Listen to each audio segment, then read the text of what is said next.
Hello, everyone, and welcome to another episode of The Founder Files.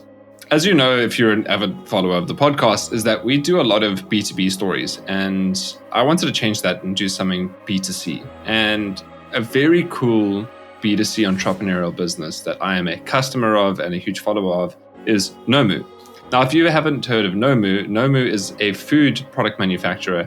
You may know their skinny hot chocolates that is pretty much a market dominator within South Africa. They do rubs, they do baking kits, they've partnered with the likes of Cook, they do exports overseas with their products, and anything related to niche premium quality food, Nomu does it exceptionally well.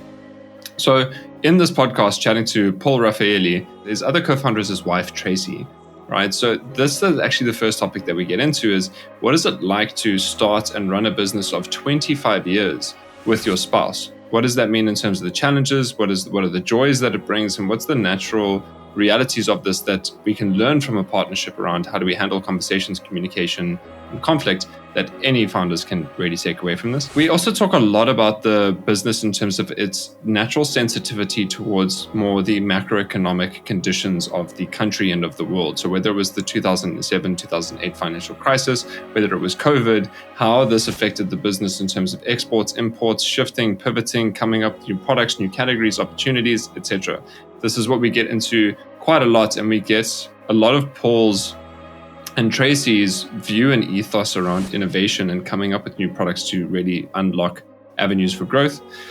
We get, quite deep in terms of his view and how he's able to handle stress throughout the entrepreneurial journey. And having done this for 25 years, with your partner being your spouse and navigating the food space which is so volatile, how he handles that stress, how he handles growth, how he's in a period now of looking more at a more robust approach towards scaling, a more thought-through approach towards scaling, how he's approaching that, how he's handling that, and how they just deal with building a business in such a difficult time or a difficult country with such a difficult industry, and how they keep prevailing throughout. So for me, this is an episode of hope, of inspiration, of optimism, and just a reminder of what crises and entrepreneurship in South Africa looks like.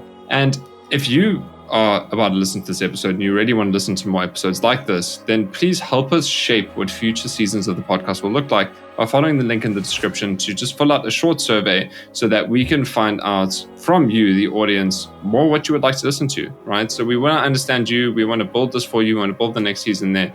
And because we're experimenting with loads of different episodes, you're the people that essentially we need to know from about how we should proceed moving forward. And if you do help us out with that survey, what we have is an insight vault. So of all the podcasts we've done in the season, every topic, whether it's mental health and burnout or sales or leadership or culture or dealing with the economy or dealing with change like Paul is, all of these topics are neatly categorized so that you can jump to those specific timestamps and you can get all those little insights to help you solve some of the problems you're facing now. So that's it for me for now. Really looking forward against this episode. Thank you for being here. Enjoy the conversation with Paul. Welcome to The Founder Files, the podcast that's like eavesdropping on a conversation with a successful entrepreneur over a fireside chat. Join me, Cameron Coots, through this unique experience of unfiltered stories and insights from scaling founders around the globe as they share their ups, downs, and everything in between.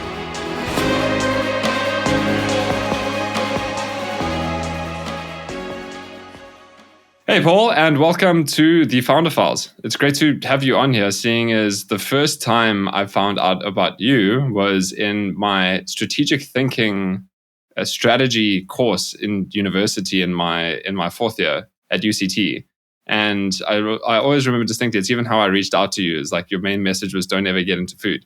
And yet still almost a decade later from that moment, you're still in it. Things are still doing great. I'm a huge fan of your products. And I'm a big customer of yours as well. I wouldn't necessarily say big because I'm assuming you've got bigger customers, but I'm a fan, right? And I use your products, so it's great to have you on the podcast, and I can't wait to actually get the behind the scenes story to some of these brands that I have in my kitchen. Well, Cameron, thanks very much for having me. I'm very flattered. I'm always quite tickled when something I say to a university student resonates. I always think I'm far too old for those things, but 10 years ago, not too old yet, apparently. But great. I hope I can share something of value. No, 100%. And the reason why it stuck with me is even from a young age, I've always really valued authenticity, candor, and humility. And it was just that comment said in jest, but a bit of seriousness as well, that really said a lot about you. And that's why it stuck with me. So it's great to have this conversation. And yeah, thank you for joining us. So I guess just for the sake of the audience, if no one here knows about Nomu, and I'd be surprised if you hadn't, because Nomu is kind of everywhere within. Especially if you're a foodie. If you're not a foodie, then I guess then you're safe. But yeah, if you can just please explain your business and the different business models that you have, because you've got different ways of distributing your products. Okay. Well, look, the easiest way to understand Nomu really is fundamentally we are a food manufacturing company that also has a brand attached to it. And the product is available throughout just about every major retailer in South Africa in various bits and pieces. We've got several hundred products that we produce under our own brand, but then also several for other people as well. So there's a portion of our business which is what you would call private label or white label.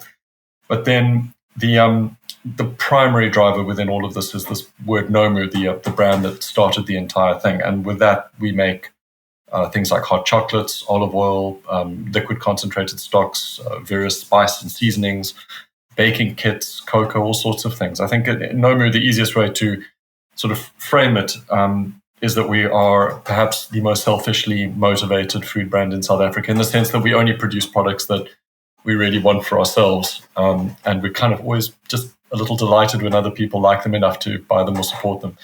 But Nomu, even for many of our core consumers, could well be a little bit confusing to observe, because we have so many different products in so many different categories. It wouldn't be unfair to say, what is Nomu actually all about? Because I'm not even 100% sure that we know. But the common thread is its quality product that we would like to have in our own home, and we just simply weren't able to find other brands that could do these things as well as we would like them. So that's kind of why we landed up doing it in the first place. And since then, the brand has sort of blossomed around that. But yeah, a very self-indulgent brand, a very wide and varied product set. And I like to think a very sort of South African story as well, which is perhaps why it's quite relatable to a lot of people. But more than anything else, it's really just one ginormously happy accident. That's the most alarming part about our story, just how unplanned the entire thing was. Not very deliberate. On the topic of unplanned stories, when we first met, you were telling me about how Tracy, who's your co-founder and your wife, which is definitely a topic we're going to get into in this conversation, but had the realization for a certain product that came in the kitchen where a spritzer or squirting bottle to use that for a product. Just to explain what that story was, just as an example of how the product innovation comes about. Yeah. Okay. Well, look, I should also perhaps say that, I am only one half of the business. Tracy, my wife and partner, was the one who physically began the business with a bit of coercion and sort of motivation from me. She's always been the sort of new product development pulse of the business. So in many respects, I can barely even boil an egg, truth be told. But Tracy will have these moments where she identifies a need or a want or an application for something that she's just completely stunned no one else has thought of yet. And then she kind of plays around with it a little bit. And in the case of the vanilla extract and the paste, when we were first beginning to look at this, there had been an awful lot of baking going on, and Tracy is a very prolific cook, an untrained cook as well.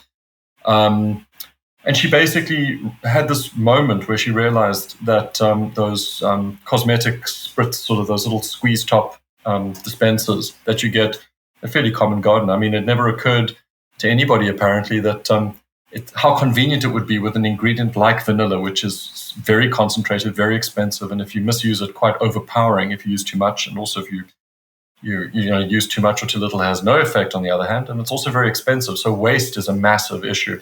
But Tracy's real breakthrough there was ease of application, because until Tracy came along with this idea of the one pump dispenser nozzle applied to vanilla, previously everyone would have had to have used like a teaspoon to scrape some vanilla out of one jar and then scrape that teaspoon with another teaspoon. And, it wasn't a very utilitarian solution. And Tracy had this breakthrough moment. I remember I came home in the afternoon. She was like bouncing all over the kitchen. She's like, I figured this out. I've had such a brainwave. And then with this product, we went on, again, quite accidentally, to be the first South African competitor at the CL Food Show in Paris to actually win a prize, but not just the prize. That year, we won the Grand Prix judges selection for design, which wasn't bad for the sort of 10 or 12 man operation from South Africa, like the tip of Southern Africa. It was one of those bizarre moments.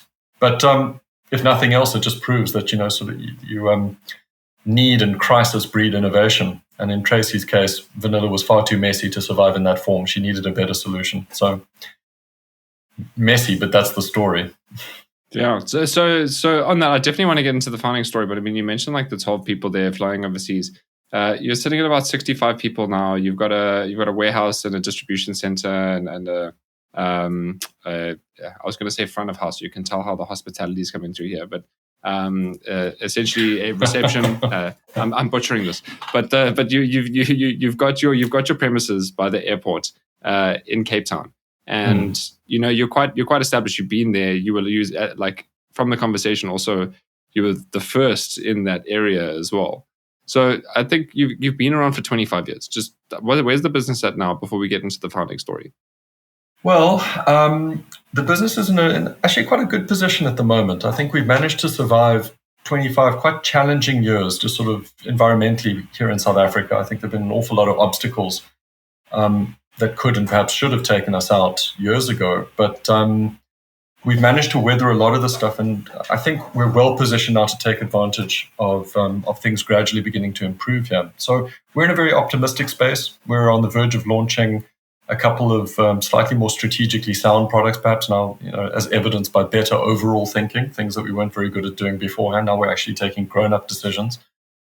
I think we've got a fantastic team, and the products are staged and set up well now, and getting better. It's funny. I mean, I would say that the company's in, we're in an optimistic space, which is not common these days, and it's fun, actually. It's become more fun recently. So all good, I hope.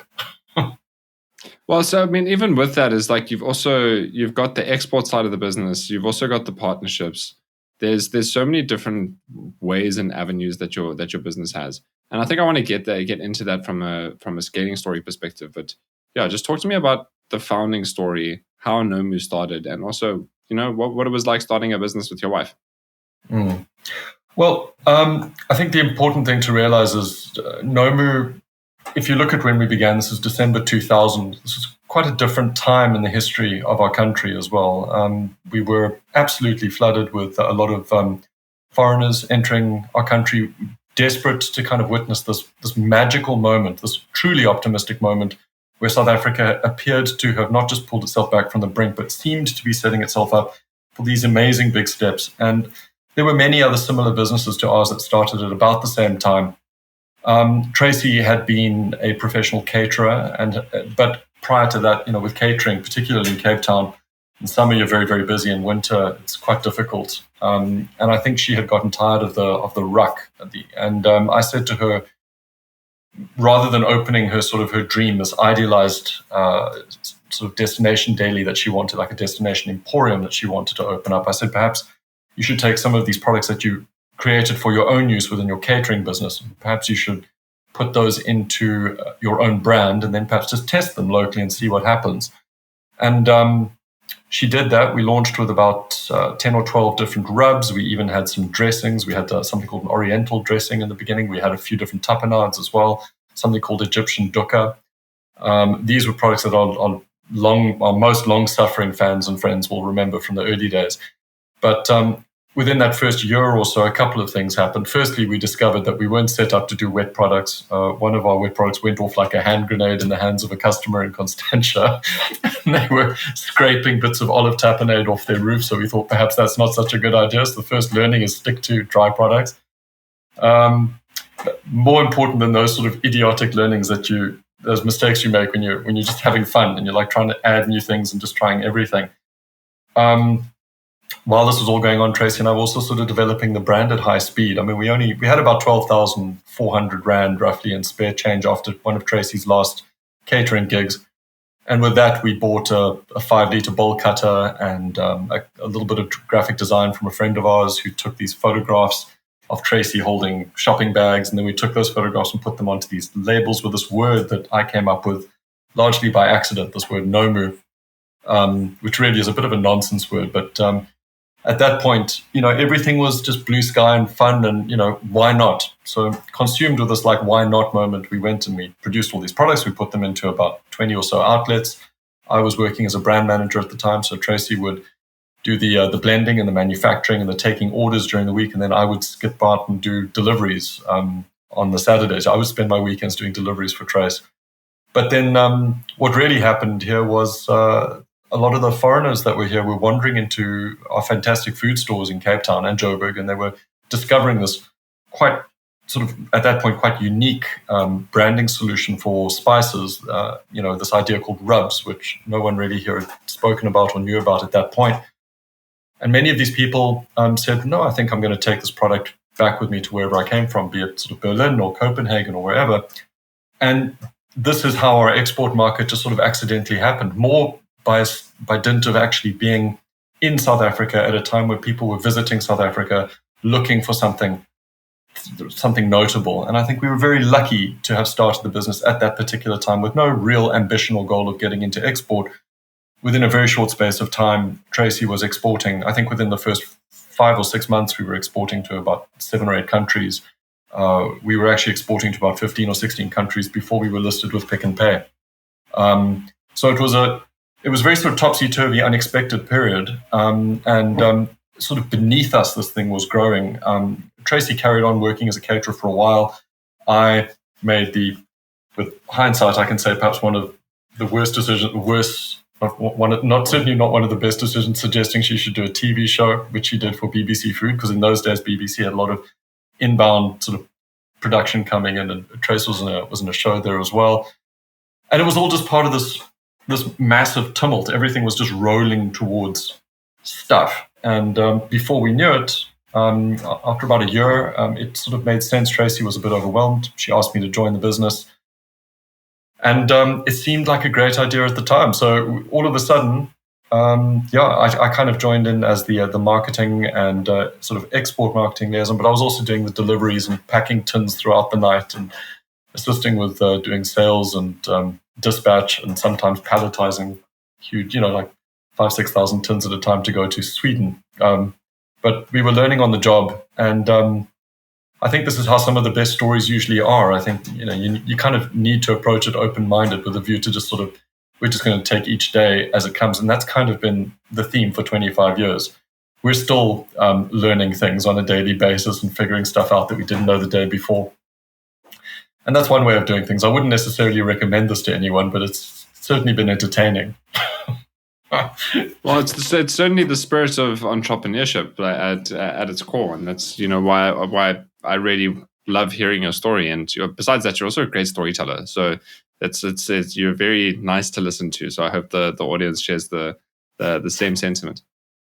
So I think getting into that, and I just want to I get a bit personal as well, but entrepreneurship is hard enough as it is, especially just with a business partner. There's a lot of conflict, there's challenges, etc. But the great thing is that when the business day ends, whatever time that might be, given whatever phone calls are, there's still this point of separation, and you can go home, right, to your other partner and be able to relax with them and maybe even vent about your business partner.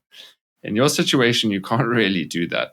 So I just want to understand, I think I'm wording it in the sense of a challenge. There must be some beauty to it as well. But I just want to know, what's it like running a business with your spouse? Look, it's not always easy. I think, and it's a language that Tracy and I have had to learn as well. I think we came into it with some very strong complementary skills and abilities and capabilities, and during those first few years, things were just so wonderfully exciting and so sort of forwardly, sort of mobile. Things were just dynamic, and I don't think I can throw any more adjectives in there, but there was just a lot of stuff going on that might have just, I think if what I'm trying to say is that if we had started and it had felt like a doomed venture from the outset, I think it might have been a lot harder. But Tracy, there was a lot of sort of positive reinforcement for both of us, because as we grew the business, things just seemed to keep going well. And I think it would have put things severely under far more strain, I should say, if we were faced with huge obstacles from the very beginning. And I'm not saying it was easy. It certainly wasn't.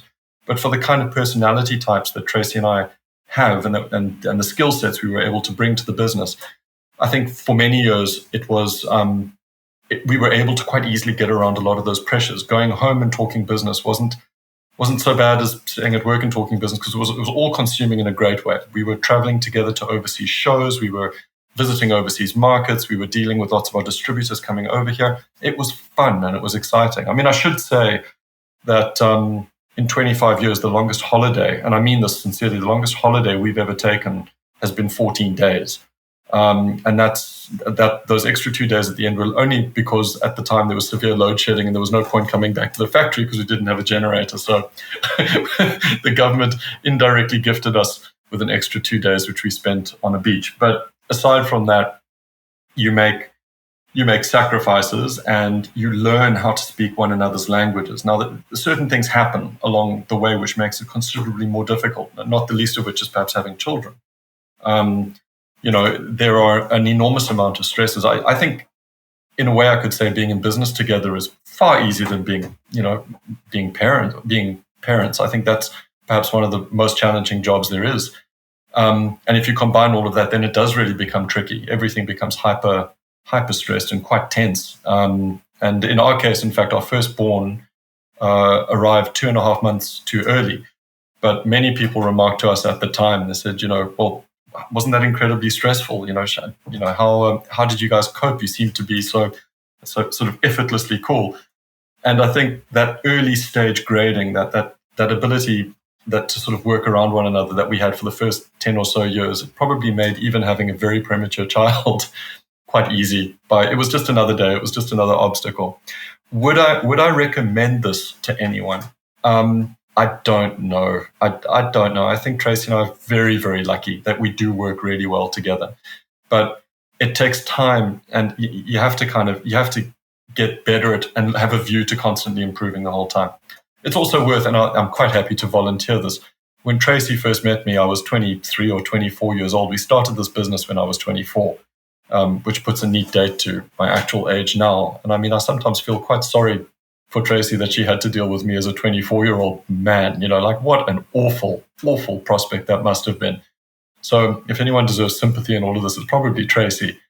But again, I think not being able to separate work and business is a challenge, especially if things are going very badly. But in our case, we've been very lucky, and because we're both fundamentally very optimistic people, every day with new challenges, not a big deal. Let's just keep going. There's that kind of, you used the term entrepreneurship or entrepreneurial mindset earlier as well. I think in order to be that, you have to be almost ruinously positive about every day. You have to just believe that even if today was rubbish, tomorrow will be amazing.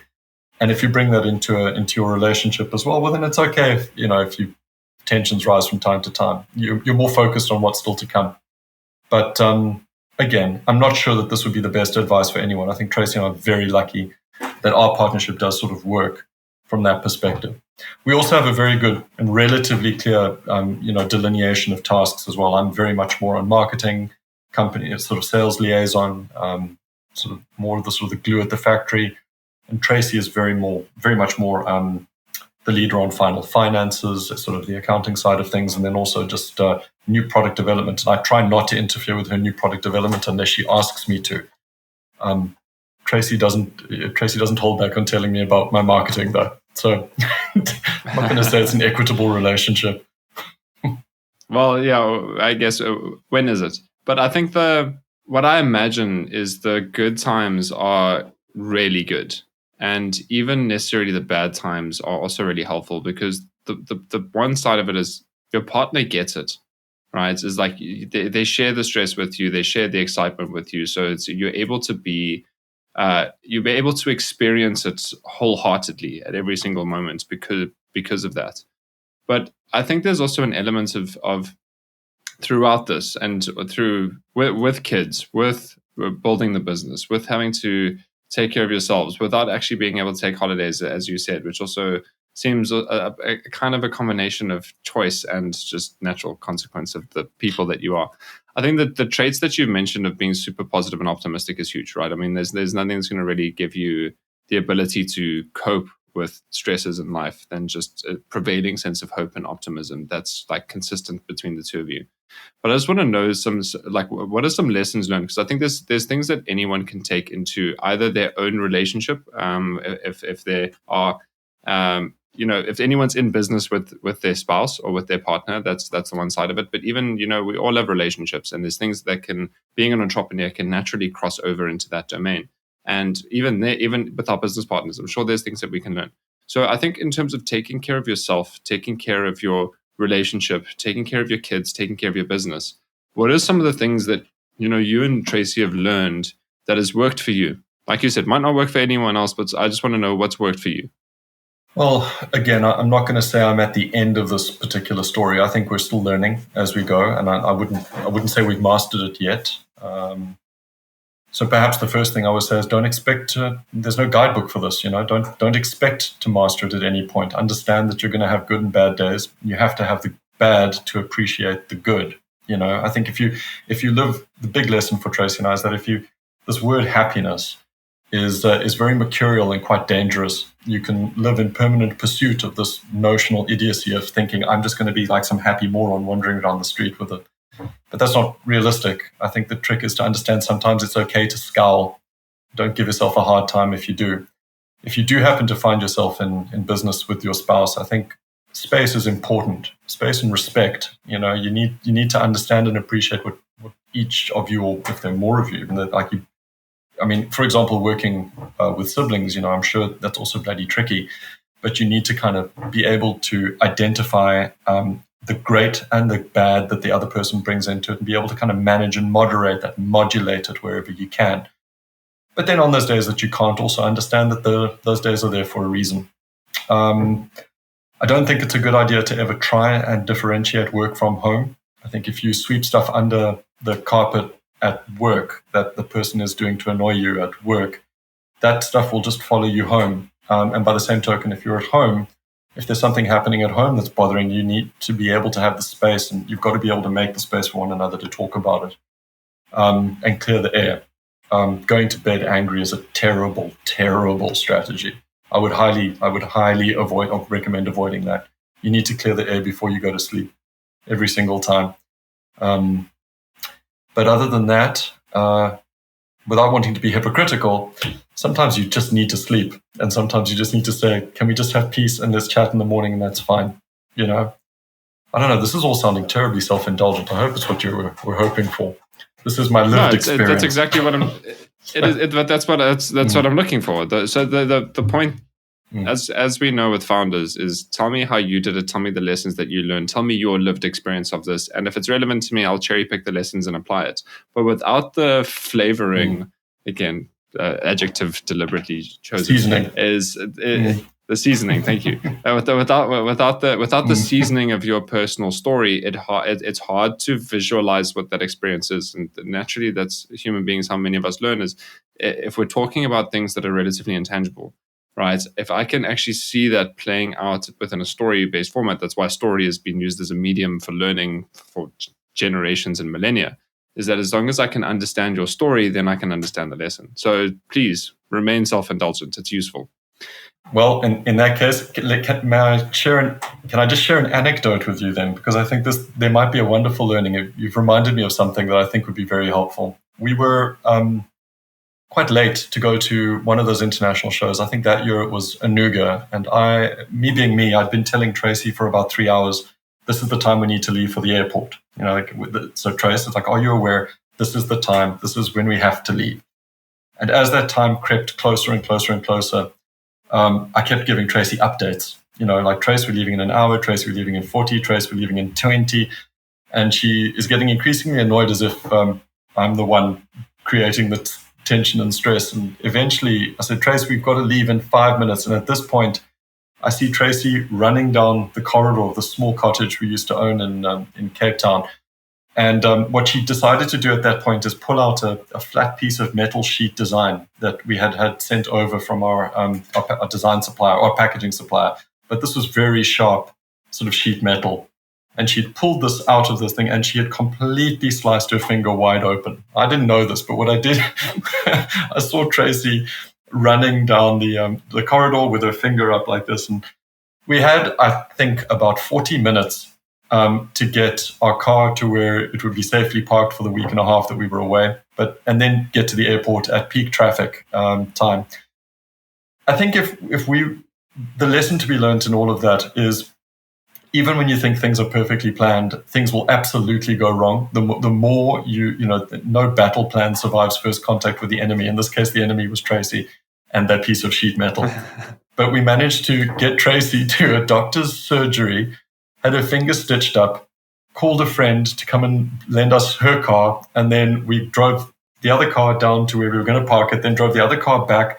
We're talking, this 40 minutes has now shrunk to we've got about 12 minutes to get from Cape Town to the airport.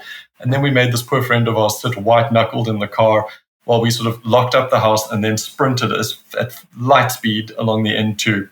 I'm sorry to anyone who happened to be in the traffic with us that day.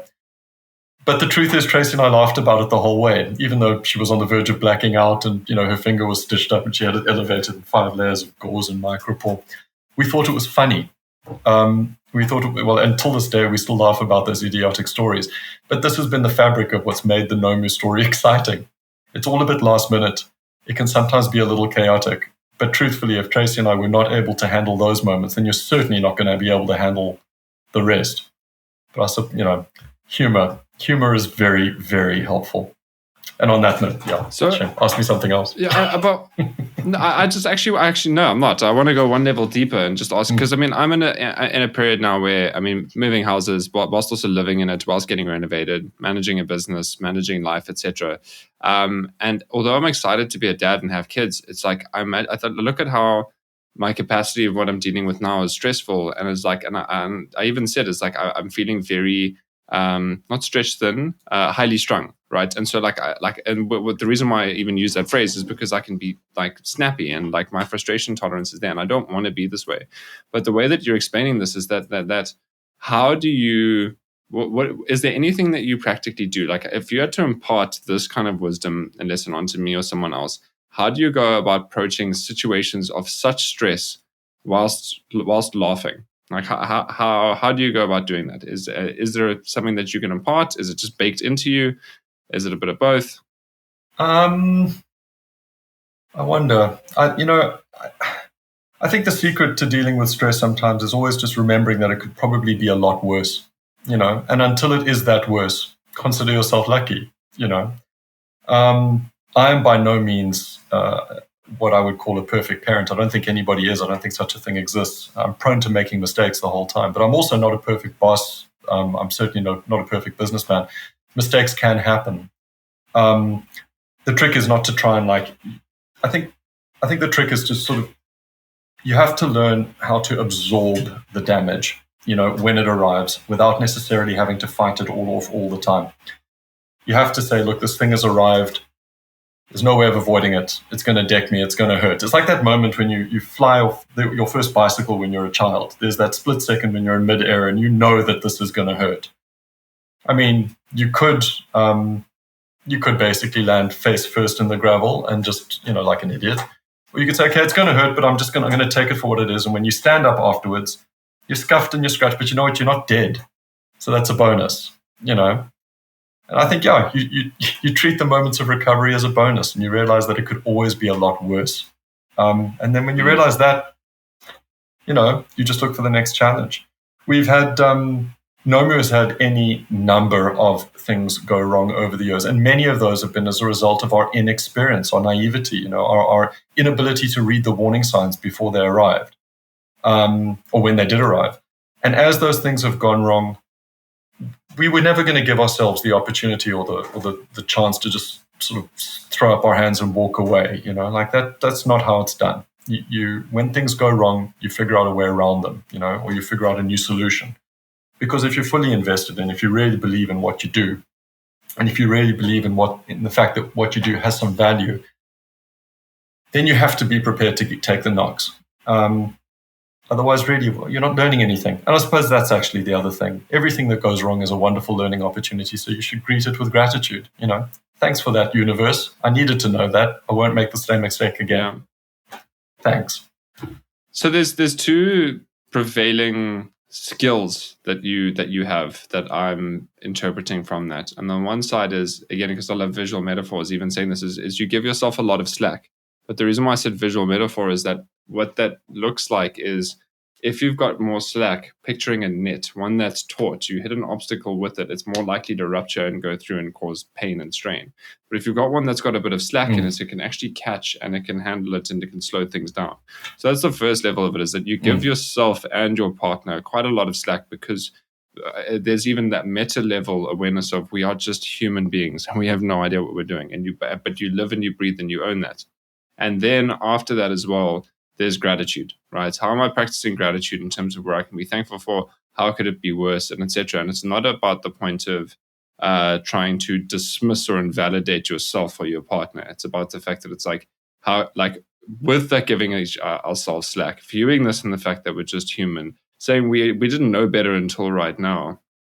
Like, how can we still be thankful? And then the consequence of that is, then it's very easy to look at the funny side and be humorous at the same time. That's the kind of framework I see going on with you.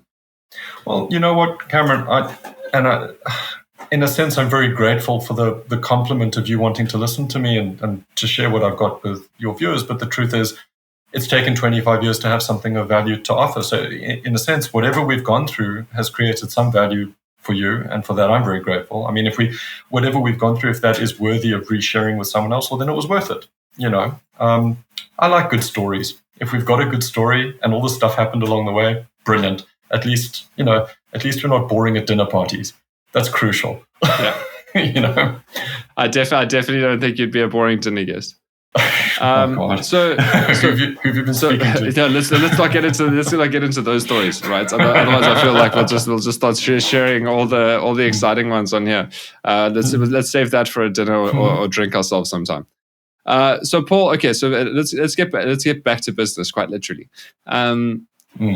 We've gotten a bit of the founding story, understanding a bit of where the business is at, right? I know that especially when you're in the consumer space, especially when you're in food, there are so many environmental factors that can really affect you as a business. I think it's very different to just being in the B2B space, but when you're in like physical products, but also perishable products, and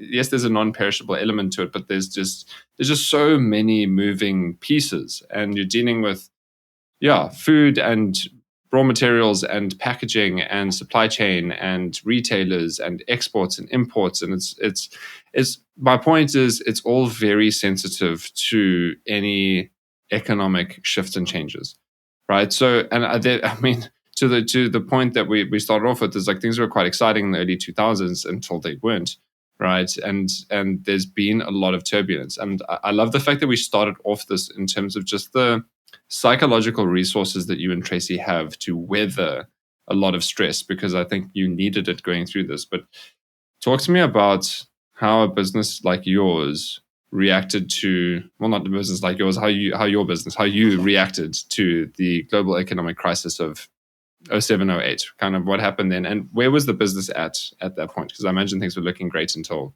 they weren't. Yeah, well, look, when the 07 crash happened, it's important to note that at that stage we were roughly 84 to 86% export overall in terms of total overall revenues. We were supplying at our peak to about 34 different countries overseas, and these were mostly, or in many cases, I should say, they were sort of small boutique, very sort of also entrepreneurially exciting little import distribution companies that had been set up in countries where credit was freely available, and if you had a good idea over there, banks were prepared to loan you the sort of seed capital to start, ordering product from all over the world into Greece, Slovenia, Romania, I mean, all over the place. And when that crash happened, we went from roughly 84% to about 17% export volume within the space of just under a year. So call it almost 12 months, not quite. And it was purely by an accident that about 2006, Tracy had humored me when I had challenged her to come up with a sugar-free hot chocolate that I could use as an alternative to the other products in the market that, as I explained earlier, we were reflecting at the time that these products were not what we would like. And I said to Tracy late one night, why don't I dare you see if you can come up with a sugar-free hot chocolate, which is that she did that. And then we launched it. And to our complete amazement, it started to find traction really quickly in South Africa. And this is the product that would ultimately become Nomu Skinny Hot Chocolate, which is still till this day our number one seller. But I mean, we were not ready for the world to change gears like that. And it forced us to be very versatile, very sort of agile in our response. So we decided to convert our business into something that wouldn't purely be focused on its own brand. We took what we had learned in the previous 5 or 6 years and we started trying to apply it to other companies' brands. So that's how we wound up doing some private label. And that was very helpful for a couple of years. It also exposed us to new categories that we weren't previously involved with, particularly in baking. And if you look at the Nomu range now, you'll see how much more involved and invested we are into baking as a main category of activity. But I mean, that crash globally still, I think it kicked off and set off a whole string of other things that would later happen that have also had a major impact on us over time. It's taken the better part of 10 or 12 years to begin to get the American market back to where it was. After that crash, it became fundamentally much harder to get a product produced in South Africa in our sort of space into America at a competitive price point. But you must remember back then, Amazon was just barely starting. The advent of Amazon, the arrival of Amazon, and certainly in North America, has allowed brands like Nomu to be able to access the end consumer without having to go through all those traditional layers. So on the one hand, that crash almost took us out. On the other hand, it hurried up and sort of shepherded in a new form of distribution solution that enabled us to actually re-access that market again. And we rolled with a punch. We learned how Amazon worked. We learned how to invent other products. We learned how to reconfigure what we did. So once again, it's sort of absorbing the bad news with a smile and a shrug and saying, all right, well, let's just figure it out. So just two things there, just to give the size of the impact. How much of an impact did that economic crisis have on your business? Well, like I said, at our peak, we were roughly 34 export markets. Within that year, we dropped down to about 8 export markets. So, I mean, on a personal, professional level, I used to spend almost all my time trying to deal with these very sort of enthusiastic, very excitable export or importers all over the world. And what I did on a daily basis shrank drastically. I mean, the amount of my time required to handle the liaison component of it, the export side of it, I suddenly found myself thinking, right, well, I better focus on the local market. It forced me to become far more invested and involved in our local distribution, whereas beforehand, that was a small part of our business, relatively, I should say. The South African market became a place where I began spending all of my time, much to the enormous frustration, I would imagine, of many of our local distributors. They suddenly had me breathing down their neck. I can't imagine they liked me very much. But we had to find a way to make up this massive shortfall in our business. But what is really interesting is that with the addition of the hot chocolate and then the cocoa, which is a primary ingredient in the hot chocolate, and then also the vanilla, which I mentioned earlier, all of those things came quite quickly. And they all came online at about the time when all this other stuff was going on. So the trick was to pivot to a new way of doing business with a kind of a new set of products that we could do quite well with locally. And the local market was sort of primed, in a sense, for some good news. And I think that's also important. Nomu, since the beginning, has always been a very good news kind of brand. We've driven a lot of our marketing around the idea of newness. We're endlessly trying to come up with innovation, endlessly trying to come up with new food solutions, if you like, new ideas for categories that would otherwise have seemed perhaps a bit bland or unexciting. Nomu tries to sort of breathe life into those things, a little bit of, sort of rainbow excitement. And the hot chocolate is a good example of that. The vanilla is a brilliant example. And so at a time when things were looking pretty bleak and there was a lot of uncertainty, Nomu just kept charging ahead with we've got something else that's new, even more stuff that's new. As I sit here right now talking to you, we're on the verge of launching another new product in about a week. I suppose I could tell you what it is, but in fact, that's too much fun. I'll leave it for later. But yeah, I think I think the true scale of the damage on the business was profound, and it would have been crippling if we hadn't just stood up and found another solution with a new set of products, with an entirely new set of customers. And I mean, let's not joke. Expensive spice blends in tins are not necessarily the most readily applicable to the South African market. They're perhaps not the most suitable. But hot chocolate is just such a wonderfully all-embracing kind of thing. And it allowed us to access a much bigger portion of our local market with a product that most people sort of understood perhaps more readily than rubs, or grinders. So accidentally, I think we may have saved our own backsides at a time when they really needed saving. Yeah. No, so look, it sounds like there was just a lot of, again, like the hope, optimism, resilience to go through that, but just the kind of intuition and like the why not mentality, let's give it a try. And I think in 2020 we can obviously put the pieces together and do that. And I that's exactly what I want to do now, because in that moment that suddenly you've gone from 34 to 8 export countries, right? You're sitting there and it's like, oh, what do I do with my time now, right? And how do we focus on a South African market? You're dealing with goods that are naturally quite premium and also pretty niche. And you had already established the fact that this is something that was successful in foreign markets, untested or unproven. Well, not necessarily untested, but unproven for scale within a South African market. And then, like, what happened there is like, how did you make those decisions? Was it do we test these different product ranges? Who is it that we go to? What we're going to focus on here? Was it kind of just throw everything at every retailer and see what kind of works? Talk me through the decisions that you made at that time that led to you realizing that hot chocolate was what was going to, take you through this period, and then also just be the cornerstone of your business from then on. Cameron, especially when we speak, the imposter syndrome runs very high when we have these discussions, because the truth of the matter is that, and that's why I started off by saying that we're a very self-indulgent business.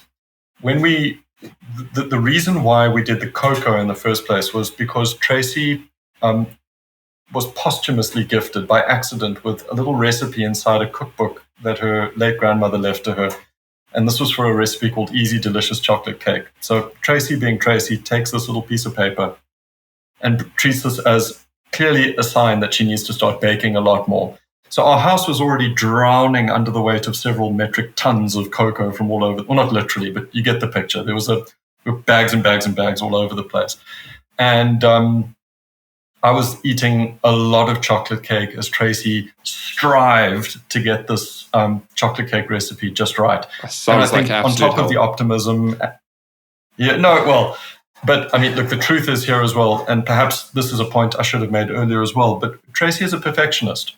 And I think it's unfair to kind of label, I wouldn't be too quick to label as an A-type, for example, but she is very definitely a perfectionist. She likes things to be the right way, So she was it's a great trait to have with product. Chocolate cake recipe. Yeah, 100%. And I mean, you also raised the point a little earlier, in terms of the product development process. We don't really have a process so much as we have a Tracy. And Tracy and her team, who has varied over the years, they will take Tracy's initial inspiration, her idea, and then they'll work with it. But Nomu's a very small team, quite very tight. And we take the initial inspiration and we run with it. And in this case, this cocoa arrived. And within the cocoa, there was all this stuff. And that was when I was drinking a lot of hot chocolate as well. And had the cocoa not been there, Tracy might not have been as quick to react, and sort of come up with this hot chocolate. When we did the mayonnaise at the beginning of last year, that's an opportunity that presents itself. And Tracy indulges me. And I say, come on, I'm sure we can do this mayonnaise. And I think within 4 weeks and 1 day, we turn around a perfectly good replacement for an erstwhile internationally imported brand as well, which, the H-bomb, as we like to call it at Nomu. But we managed to largely replace that brand until they decided to come back as well.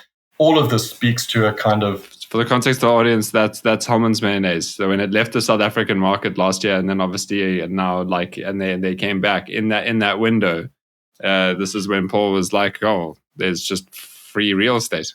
Yes, exactly. That was too much fun to ignore. I mean, we couldn't not take advantage of it.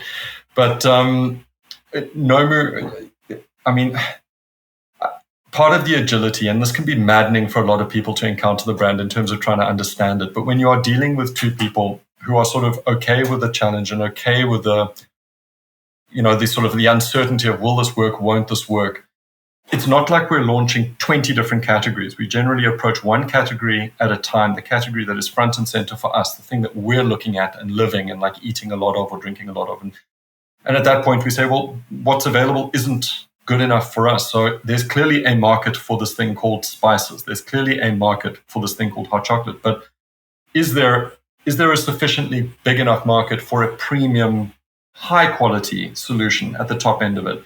And perhaps Nomu's bravery is that we don't pause to find out for sure before we do it. We just go for it because we're not trying to take the entire market away from the market leader. We just want to try produce something that sits right at the top, or a little bit below right at the top as well. Well, it's also the great perfect part about being your own customer. Exactly. So it's going back to that time in that period, though, is like I still just want to unpack what happened, right? And so so in the midst of this economic downturn, Tracy was experimenting with chocolate cake anyway, just because there wasn't a good enough one in the market. So there was, as you said, loads of cocoa around, and like, yeah, I still want to know the decision that led to, because it's you weren't taking the same product ranges overseas and just saying, okay, let's sell them in South Africa. It's like you completely pivoted, as you said, and with a completely new approach. So I just want to know how that happened, even if it's just pure chance. It's still an awesome story. Look, frustratingly, I do think that there was a lot of chance involved. South Africa, I think we looked at hot chocolate just before the crash happened, and we were frustrated that there wasn't a sugar-free alternative of a beautifully presented sugar-free, something that could be, that could actually sort of invigorate the category. And we just had that kind of I don't know if audacity is the right word, but certainly the chutzpah to think like, why not give it a try? Like, surely there must be space for this. But that was the same sort of thought process that inspired us to try rubs in the first place. There are no rubs. Why don't we breathe some spiciness into the spice category for the first time in forever, And it's actually been the same in various other categories as well. But I mean, you're particularly interested in the hot chocolate. That was very selfishly motivated at a time when the market was dominated by two specific colors, two overseas owned, not local at all brands that were completely preeminent and totally dominant. And we felt that there was a red and purple. So, well, you said it, yeah. But why not? I mean, look, I think it's also perhaps worth just saying as well that the word Nomu doesn't really mean anything literal. It's a nonsense word made up in the moment. Tracy and I thought was quite funny. I mean, I won't go into the whole meaning of it because I'm sure everyone can look that up if they want to, but it's... Oh, come on, you can't bring it up and leave us hanging. Okay, well, let me just finish the other point. I think the issue here is that the agility and the freedom it gives us to do whatever we want with the brand is something that many of our competitors don't necessarily have. And I think it also gives Tracy a very self-indulgent moment to be able to take the brand whichever way we want to go. Not necessarily if we see a market need, but because we see a need for ourselves. And that's why I started by saying we're always quite flattered when people tend to buy into what we do. But just to quickly explain the Nomu name as well, we are... Tracy was a vegetarian when we started this business, and that was a product of many, many years of boarding school food. I think that had scared her off meat in general. And I told her that her this beautiful destination food emporium she wanted to launch, there wouldn't be a lot of red meat in there. There wouldn't be a lot of cow, and no cow equals no moo, and so no moo, no cow. And that was how the word came about, largely by accident. But then we Googled it a little bit later, a couple of weeks afterwards, quickly raced to sort of trademark it and everything. But then we discovered by accident that it actually means, in Japanese, it means to drink or to swallow or to savor, depending on dialect, which was, again, an unplanned, completely serendipitous, happy accident. Just one of those sillinesses that takes place. I feel like I do this every episode. Someone brings up that word, but I have this tattoo on my arm means serendipity, and like it's such Does a it prevailing. Really? Yeah. Well, so look, if I found it on page 6 of Google Images, and so like probably not, but to me it does. So and it's just it's just this prevailing theme throughout my life and throughout entrepreneurship. And like I actually just want to go back to the beginning of the conversation because it reminds me why I have this is that the reason why I love serendipity is that when you're quite intentional, but in belief and hope mode, but don't try too hard at the same time, the most like joyous things can actually happen in life as long as you actually give it a shot. It's when you try too hard, or in my case, when you're too hard on oneself, these things can go by you and you don't even notice them. And so like that's something it's a trait that's it's a good reminder to me. That's why I have the tattoo, but I still need the reminding in conversation.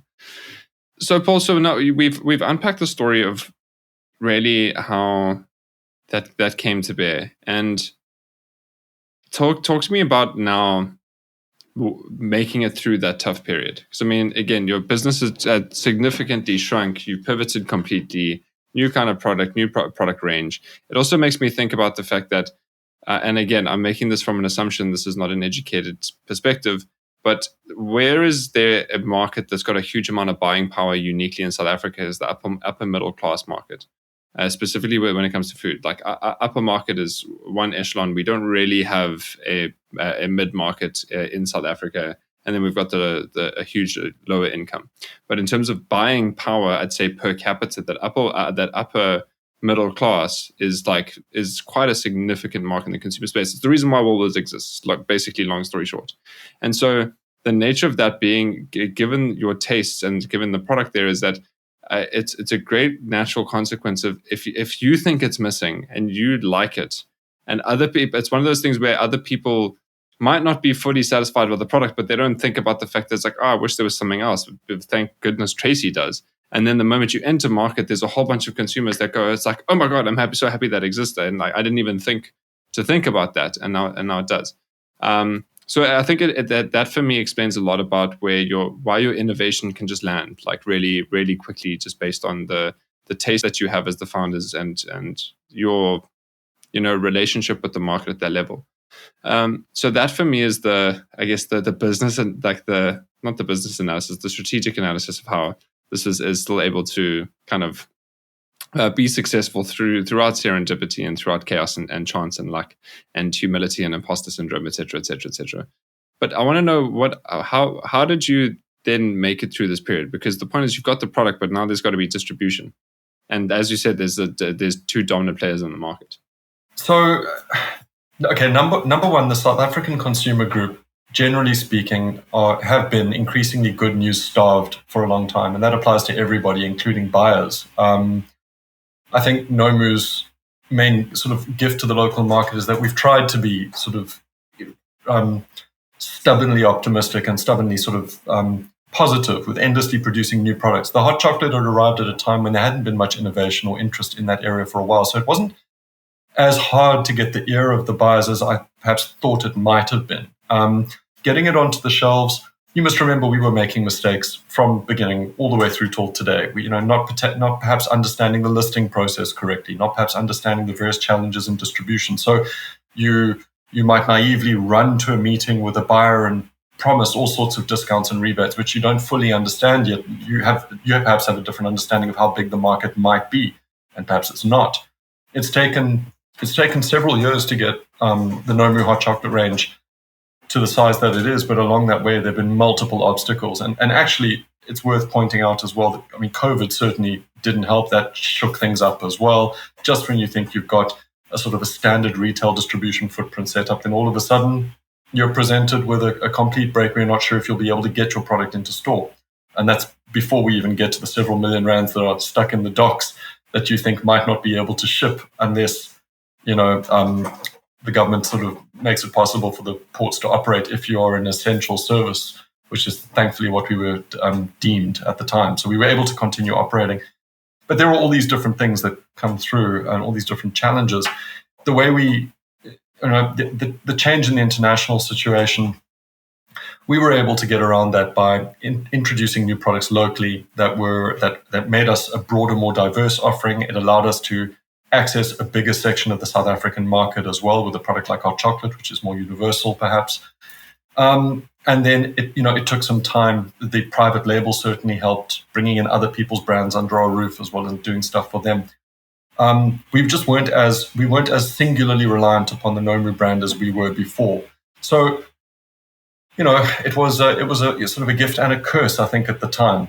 Financially a bit burdensome initially, but it ushered in a lot more innovation and a lot more sort of agility of thought. It forced us to be a bit more clever. And then over time, we also built on those learnings. The products that we had led us to come up with other things as well, and ultimately baking. And now, the Nomu range as well, over the last couple of years, we've added all sorts of innovation, once again, into a category that has been pretty flat overall. There hasn't been much excitement in baking. So, of course, Nomu being Nomu, we sort of took this as that's a bloody good reason. I think perhaps we should try to do something more fun and exciting there because, and you look at our mini makes range, that's exactly that. It's a reaction to a pretty boring category, including our own products that were just kind of lockstep in tune with the theme and the way things have been done forever. This idea of like a chocolate cake kit is a chocolate cake kit. That's what it does on the box. And when we launched the mini makes range, the whole idea there was, we believe there is more dynamism to be had in this category, but why don't we take it a step back? Instead of thinking of it as a chocolate cake kit, why not think of it as a chocolate dough or a chocolate batter kit that can do millions of different things? And it remains to be seen, Cameron, it's worth pointing out, it remains to be seen if we are right about this. But we've launched it, and the local market has been responsive and receptive to it. The retailers seem excited about it. But we have a big season ahead of us. And who knows? In February, March next year, you and I may be having a totally different discussion where I'll be scratching my head and thinking, well, that's amazing. I didn't think mini makes would do that well or that badly. Right now, we're not really sure how it's going to do, but we believe in the product. So that's actually enough for us. We're just going to go for it. Our exposure is also quite large for us on a sort of at a personal level, our financial exposure if we get these things wrong. But the reward for the risk kind of makes up for it. We get to change the landscape when we introduce a new product, and that's quite cool. We get to perceive a real change in how the shelves look in all the shops and stuff. And when you get to change the way the landscape looks, that's quite fun. No, because also genuinely, so my girlfriend and I, we decided to make cupcakes this past weekend. Again, using a cupcake making kit from a retailer, self-branded, and we were heavily underwhelmed by how good it was, and so I think for us, but interestingly enough, it created a motivation of I definitely want to try this again, but with a better product. And serendipitously, what happens 2 days later? Who am I talking to on the podcast? Is and the fact that I've got your website open on my other screen. I wonder what I'll be making this weekend, because I've also got a birthday that I'm going to be going to. So you never know. Maybe I'll just, as an adult, going to a 30-something-year-old's birthday party and just rocking up with cupcakes. I think that's a great idea. I think I'm going to do exactly that. Anyway, back to the topic of conversation. Paul, and I thought just let me know, because a lot of the mentality, a lot of the approaches towards growth often comes from new product development in your space, and I find that quite interesting, because my intuitive approach, or intuitive / the way I've been educated and conditioned, is doing less. There's an element of new, but it's what's profitable, what's working, how do we take that and help that to grow, because it's far less challenging than starting something from scratch and going that way. So I'm not going to ask necessarily the why either or, just because I think it's just baked into your kind of culture and your ethos as founders. But I think so talk to me about the other side, because I know that there's you are going to do that balancing act. So about these core ranges and focusing on the profit growth, focusing on, okay, let's do this even though it's not exciting, but we can get this to be the cash cow in the business. What's the thinking been around that, and how do you balance that with all the exciting novelty at the same time? So I kind of dread these sort of questions, because they tend to make us eventually, whether we want to or not, they tend to make us have to sound a bit more grown up. Nomu sort of exists in this Peter Pan space where it's like Neverland the whole time. These kind of questions are unavoidable. And the truth is that, and this is the weird truth with Nomu, when we feel compelled or forced to look at a particular category, somehow those products almost universally fail. I think it's because they lack that sort of lightning bolt in the middle, that moment. Well, we've tried once or twice to introduce a sort of a mid to lower end market hot chocolate, wanting to see if it's possible to produce a product at the right price that might be attractive to a more broad consumer. And the product just never went to market with the kind of chias and the energy and love maybe that some of the central Nomu brand products have. And I think the lesson in that is if you don't believe in something, its chances of survival are much, much lower overall, weirdly. If you are in that kind of founder space, you have to believe as wholeheartedly in it as Steve Jobs believed in what he did. You've got to be so fanatical about something. For a second there, I think I might have likened us to Steve Jobs, and I'm not doing that, not even remotely. Don't get me wrong. I think for us, our experience has just been when we try to do products that are optimized, they tend not, like the Nomu Skinny Hot Chocolate is a very good example. There you have a product that is more than 60% cocoa. Every other product before we arrived was like 60% plus pure sugar, generally speaking. And I'm sorry, this is a broad generalization, but I'm just using it for illustrative benefit. We take the other view. We want something that is going to be more expensive from the very beginning, but it's going to taste so delicious, you're going to want more of it.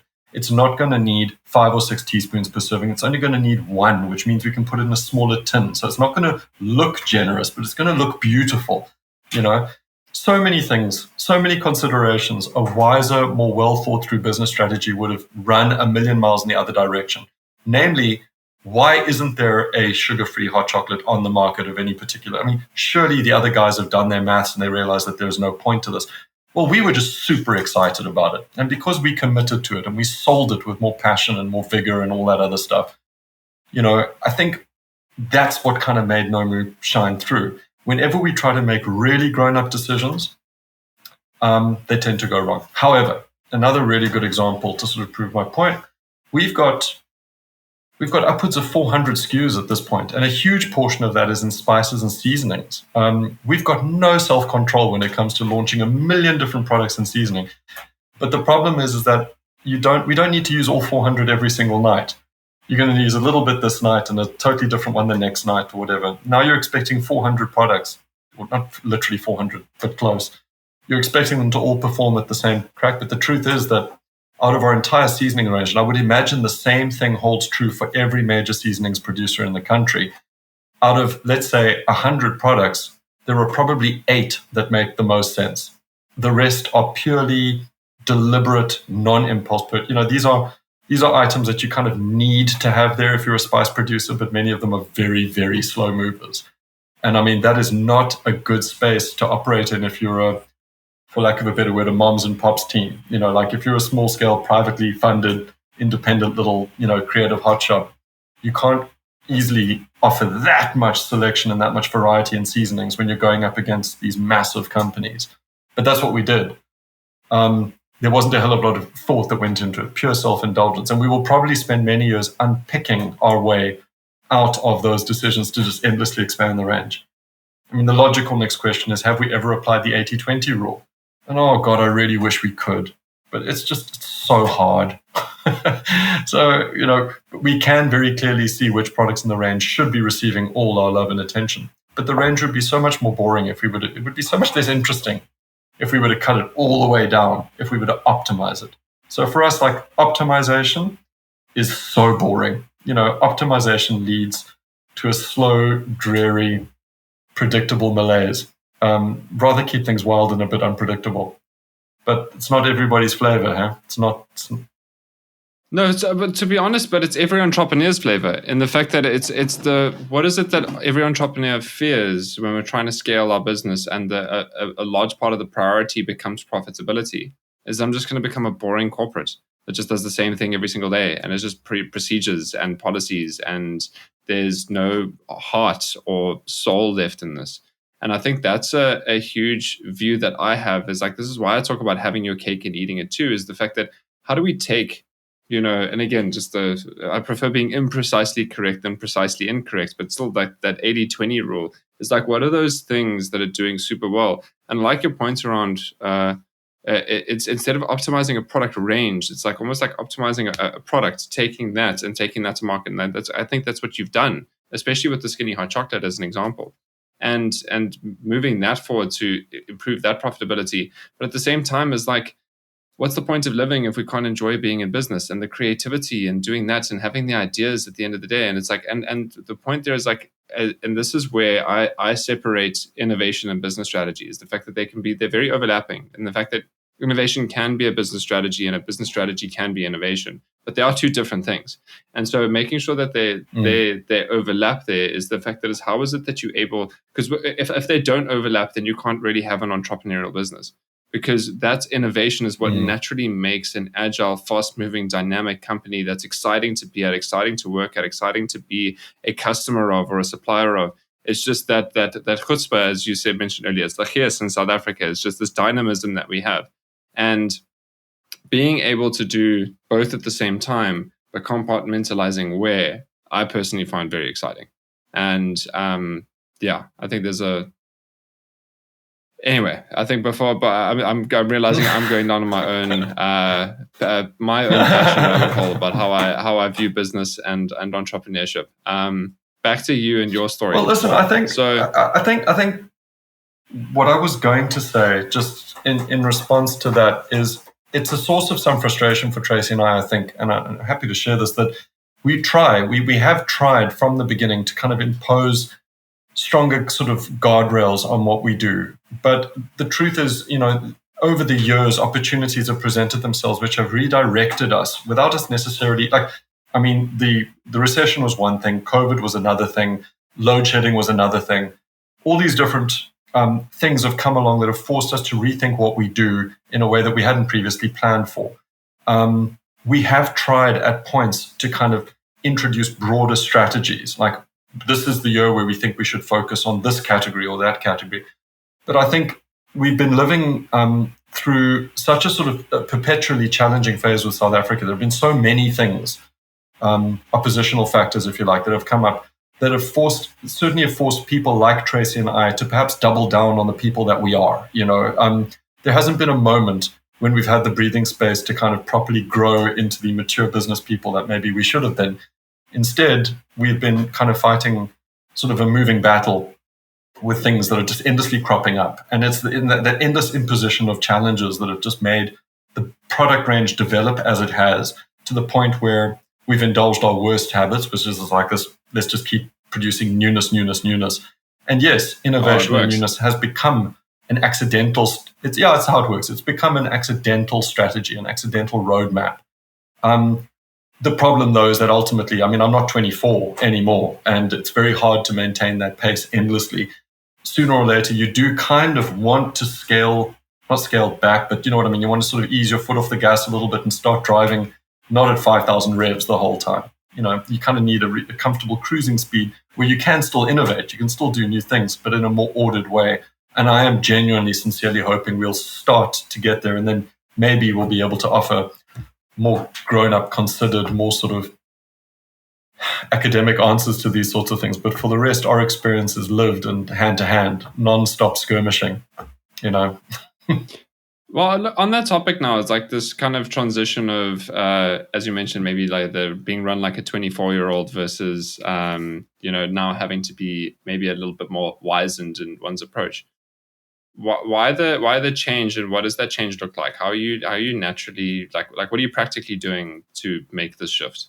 Well, look, I think practical considerations now is I think Tracy and I are far more, as the business has grown, you have far more staff, you have far more sort of pressure and commitments and responsibilities as well. And you're not quite as ready to take the big risks. So I think in practical terms, we're now starting to look more specifically at the categories that we're in and looking for ways to kind of make them professionalize those categories, make them smoother, slightly more predictable in the longer run, actually looking at the things we do really well and rather investing our innovation, the energy we have for that sort of thing into those things that we do well, rather than walking around and saying, I think I'm going to get into like biscuits, for example. Not that we would, but it's that sort of, perhaps I'm going to launch a craft beer this week. No, I absolutely will not, Why not, Paul? I thought the whole ethos from the beginning was why not? Well, why not? What I suppose I'm saying is, why not carry on looking for ways to find innovation in the things we are good at that we know we can do now? It's also possible that ultimately, even as the founders, you kind of need to get to a point where you can say, Tracy and I have, perhaps we are, I don't want to say we've peaked, but it's possible that the energy we brought to the business has we've settled into a way of doing things that is manageable at this stage. It's not all flux the whole time, And in order to get back to that, like, why not blue sky, open mentality at the beginning, perhaps we would have to bring in extra skills beneath us. But at the moment, it is still a founder-run, family-owned sort of creative hotshop that just, is sitting astride this food business. But the practical things we're doing to kind of manage this right now is, I think we're trying to be more realistic in the time we have every day. And also, I've mentioned my children earlier as well, but Nomu for 25 years has been our first child in a sense. And we have two other children that have come through the ranks with us. And, the one is 17, the other is 14. And those kids need attention too. This is the most precious stuff that you never get back. So what are we doing practically? I think we're also prioritizing ourselves on a personal level as well, which perhaps we never did before. In the early stages of this business, I think Nomu was able to take huge chunks out of us, and we gave it willingly. But now I think one becomes, unavoidably, you have to become a bit more selfish in how much you're prepared to give when you know that there's a real price to be paid at the opposite end. And, being a parent makes you rethink a lot of things. And being a parent of teenagers makes you rethink a lot of things, except feeling permanently exhausted the whole time. And impoverished. Yeah, I want to say I empathize. I'm not quite there yet. I definitely have every intention to be there. Paul, we've been through so much in such a short space of time, and I know it's this 25-year-old business, 25-year-old story, and yeah, I'm just. What I want to know is, what does the next 6 to 12 months look like? Well, do you know what, Cameron? The truth is, I don't know. And the reason I don't know is because there is such wild disinformation doing the circuit, both locally and internationally. I don't know what our port system is going to look like. I don't know in 6 to 12 months. I'm not sure what, how the country will be operating. I don't know I don't know how easy it'll be, what the sort of ease of access over the next 12 months might be to the European market, because there could well be a war there. There is a very real shift towards isolationism within America, which might make it very difficult for us to access that market as an expensive imported range. The world may change its attitude towards some of the ingredients that are grown in continental Africa. It might make that untenable. Climate change may make certain things. So these are the external factors that I live with every day that maybe cause me to lose sleep. Truthfully, I have no idea. The operating space that we'll be in, to me, is a thing of endless mystery. What I can tell you is, though, despite all of that, we have got like 3 or 4 new products planned in for launch over the next 6 to 8 months. And there's this one that's coming out in a couple of weeks' time. In fact, it's going to be a pink milk, because in South Africa, we were accustomed to one dominant color, mostly yellow, that used to operate in that space. And they had a chocolate version and they had a pink version. There was even a yellow version at one point. And we'll be launching a Nomu pink milk, but under the choc milk reduced sugar range. So what we're going to do is try to take a stab at that idea of a cold milk, pink milk solution for families where you've got about 45% less sugar in each serving. It's not going to be the cheapest. It will never be a price competitor with the big guy that has opted to leave the market. But it is going to be a good quality product for a customer that wants a good quality solution in that space. So again, full of optimism, full of excitement. We're taking big stabs at categories that are either being neglected or ignored by the dominant player, or for various reasons, spaces are opening up for us on the shelves. So with that, I expect there's going to be a lot of fun to be had in the next 6 to 8 months, let's say. But that's South Africa. I'm feeling very, very optimistic about South Africa actually at the moment, which is also uncommon. I've spent the last 20 odd years not feeling that optimistic, but that internally it feels as if we've turned some sort of a corner and things are starting to look better. But I am worried and stressed about the international scene. I'm not sure how South African brands at our end of the market fit into the broader framework of opportunities over there. I think we could be heading towards a period where a lot of, if you aren't an optimistic market, very optimistic brands may feel quite irritating to you, especially if they're expensive and come from quite far away. So I think we've got some navigating to do as a planet, and depending on where that all goes on, I still think we'll be in this with a fight. I don't think Nomu's. We're certainly not slowing down from that perspective. We're gearing up and hoping to take advantage of these things. So I actually think the next year or so, a couple of years, in fact, are going to be very good for us personally, because I think we've earned them, and I think we now know how to do what we do a lot better than we used to. And if you can't sort of capitalize on the things that you've been taught or that you've taught yourself, then really, what are you actually doing every day? So I think hold tight and I'll let you know. Or actually, you'll see. Just keep an eye on us. You'll see there's going to be a lot of newness coming. And I hope not to. I don't want to sound smug when I say this, but if there is a brand out there that is going to continue to do what we do, it is Nomu. I think we've sort of earned the right to sort of put that. That's an epaulet that we're quite proud to fly. If we stop doing what we're doing, I don't know who else is going to. Everyone else seems very safe these days. So we have a job to do. 100%. I guess, Paul, what's the one question that I haven't asked you that I should have asked you that you'd like to answer now? Ooh, well, that's a curveball. I thought you were good at handling those. Why do? No, I am. I've got a question though. I mean, I just still till this day I still don't understand fish paste. If somebody could please explain why fish paste even exists as a market, that's a question.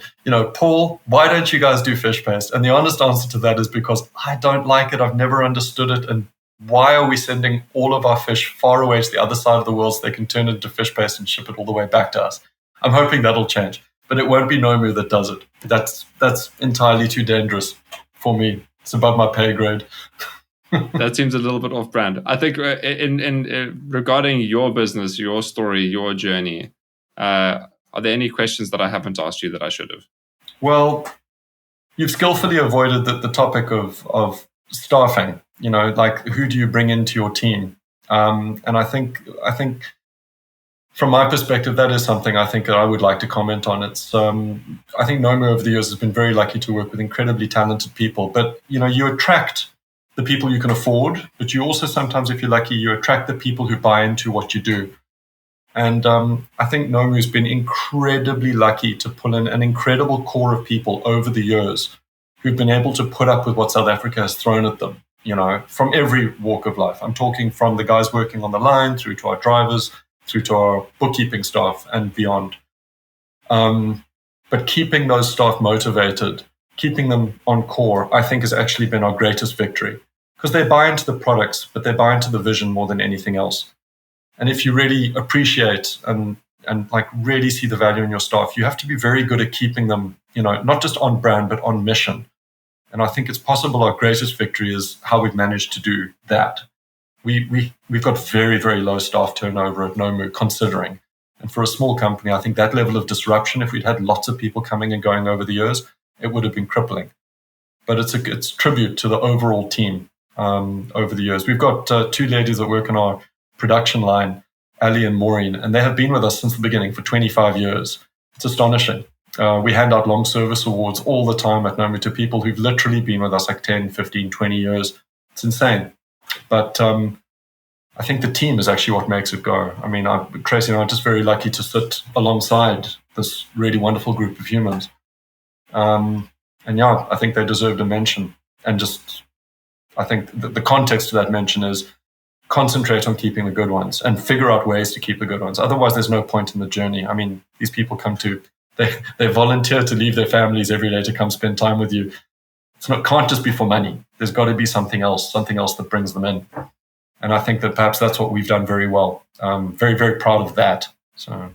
Yeah, it's something that I hear from every entrepreneur who says it's something I skillfully avoided. I think it's just I didn't think to even raise because it's at the level of assumption now. Like you can't build a business without great people. It's just the belief and nature of it, and just the framework that I've found that I really like about that is talent equals competence multiplied by commitment multiplied by contribution.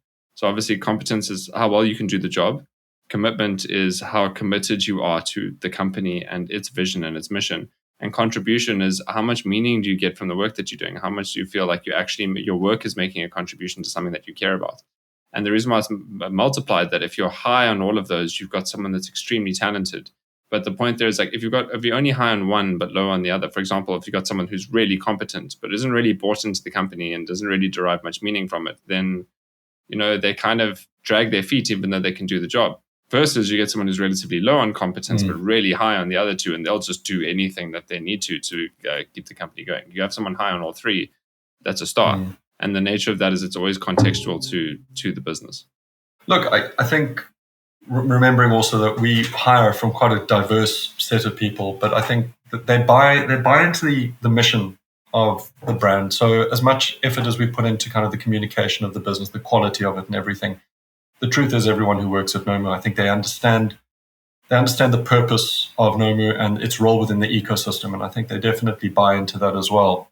But we have just been very, very lucky, not wanting to sound too soppy about it, but considering, the diversity of our team, the fact that I think for the most part, give or take, we are so committed to doing what we do. I think Nomu couldn't survive without that. It's not even a question of thrive, it's just survive. And it certainly would have been a less enjoyable road to travel if we didn't have that kind of commonality of vision, or common purpose, if that's right. Sure. Cameron, you've totally indulged me. I hope this is kind of what you wanted. Anyway, we'll see. Paul, this is exactly what I wanted. Thank you for being on the Founder Files. It's been an insightful journey and story. Getting someone who's been in the B2C space, but specifically on food, is a tough business. And to make it through with still so much gratitude and humility and optimism and hope and innovation, and the fact that you're maintaining that is, there's a lot to be said out there. And thank you for sharing your story. I think a lot of people could take a lot of value from this. So yeah, thank you very much for being on the Founder Files. Can't wait to see these new products you pull out next year and taking the business to the next level. Great stuff. Thank you, Cameron. If you're the kind of founder like Paul and you're looking at the next 6 to 12 months or maybe 3-5 years, and you can see that there's an exciting growth path in front of you, but it's coming with complexity, and that you're also prioritizing your own time a bit more than before, and this is maybe a good time to reach out to me and have a conversation, because we can help you do exactly that, so that when this wave of complexity comes with growth, you can actually ride it rather than get swallowed by it. And making sure that you have the clarity, confidence, and peace of mind that you and the team around you can really execute on this new growth path to take your business to the next level without actually having to sacrifice your time, your well-being, or your sanity in pursuit of that growth. This is what we do. This is why we do what we do. And that's the results that we've gotten with our clients, right? We've taken our clients through their growth paths and journeys. We've got case studies that are over a year old and showing these results where they've been able to unlock these new growth paths and take more time off than they ever have before.